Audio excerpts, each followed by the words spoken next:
The Revenant is Iñárritu's follow-up to Birdman. It's Lubezki solidifying himself as one of the best cinematographers of all time, and DiCaprio, well, it's DiCaprio killing himself for that Oscar. Now, it's a story that's inspired by true events of a man who gets into a bit of trouble and then seeks revenge for the people who put him in that trouble, but it's also one of the best visual experiences, not only of 2015, but also contains a bear scene that I can guarantee you is going to become one of the greatest cinematic moments of all time. So, let's get into the good, the bad, and everything in between about The Revenant, starting off with the lows. Now, regardless of the praise or the hype that this movie may have, of course there's always going to be some negatives to a movie and people who don't like it for various reasons. And some of the aspects are the fact that people are already calling it pretentious. And I can see the pretentiousness, especially in some of the flashback scenes that don't necessarily seem necessary or the way that they do them, but also the idea of this being DiCaprio's best role when it clearly isn't. There has been other roles that he's done a better job at, and even having him as the lead,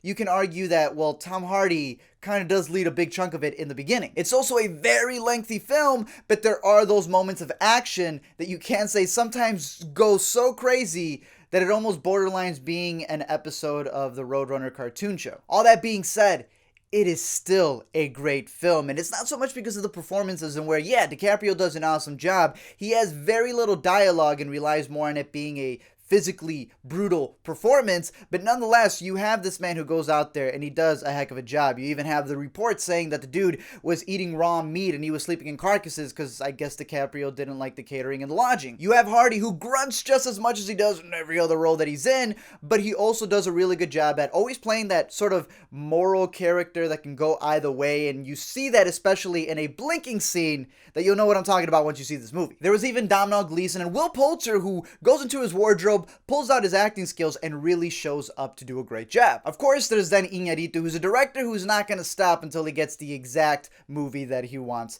to be made, and that can kind of lead into some lawsuits and people not liking the conditions that they were in, because they filmed this on location, they filmed this in the snow, they filmed this in icy waters, to the point that people were saying, yo, these were some really terrible conditions, and now they kind of want to pull a DiCaprio and come after him. Was it all worth it?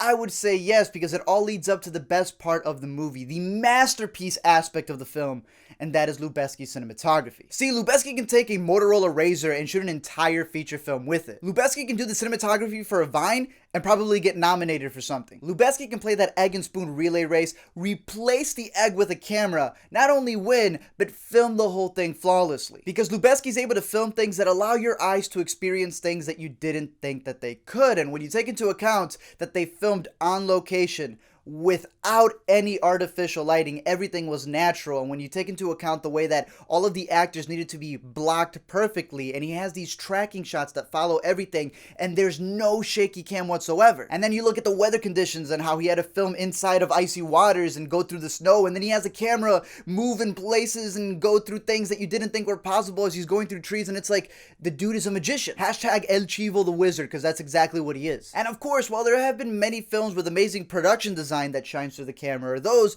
that do an amazing job framing a scene, in terms of camera movements and lighting, I honestly do not think that there has been anything better than this, and that's why it is a technical achievement, and the dude excels in this movie. Again, as much as I would praise Lord Lubezki for his camera work, the story isn't as profound as, say, Birdman, so don't go in expecting that. It's still engaging enough for you to be engrossed and, be entertained throughout the whole film, but there are several moments and characters, knowing that it's inspired, so they do change some things, that you go from the writing point of view, you kind of wrote this so it falls into the way that you want it to be. Nonetheless, by the end credits, I would definitely say that The Revenant is worth watching at that combo price in theaters, because all that hard work that they put into it and, lawsuits and everything else, it was definitely worth it, and you need to experience it in the big screen. However, as always, I'm curious your thoughts. If you saw the movie, what you thought about it, what you thought excelled the most, be it the acting or the directing, or, as I've been saying, the cinematography, if you think everything that they went through was worth it, and pretty much just anything else dealing with this movie or any others down below in the comments. And don't forget, comment, like, and subscribe, and get hashtag El Chivo's Wizard